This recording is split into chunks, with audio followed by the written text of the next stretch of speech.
I think it's so important to take joy, to find joy. You know, I was so serious and so determined and so passionate about important things. But I really do believe that,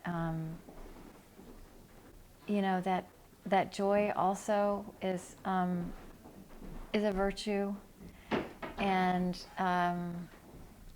it's not that it's a constant experience, but I think that we are called to find it again and again and not dismiss it as irrelevant.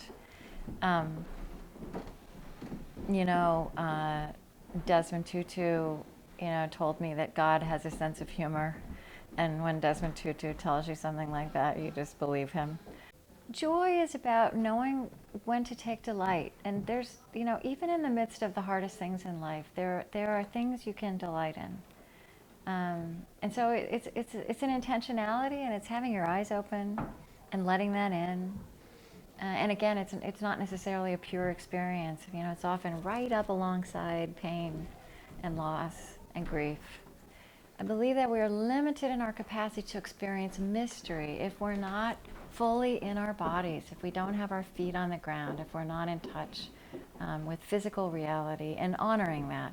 And honoring that means honoring what is wonderful, and it means honoring what is flawed, and understanding that, you know, I mean, this is something I feel I know, that, you know, the fullness of ourselves, you know, our bodies and our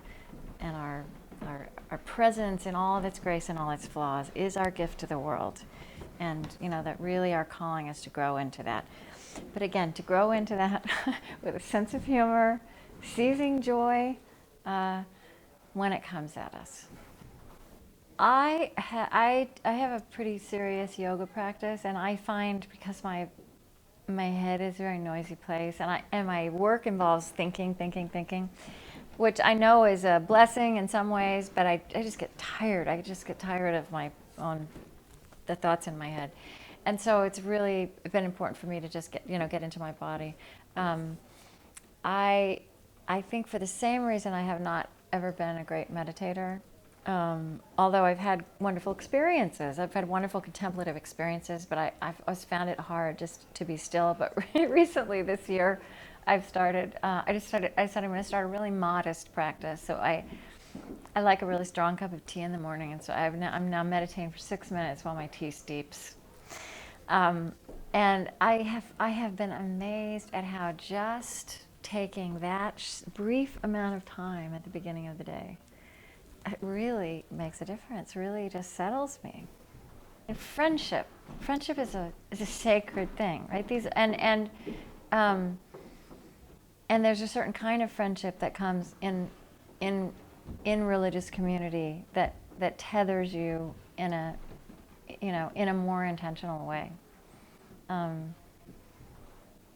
Knowing that you're held by something that is larger than you, knowing that it really doesn't all rest on your shoulders. And again, I think what's tricky is that it's not always possible to feel that,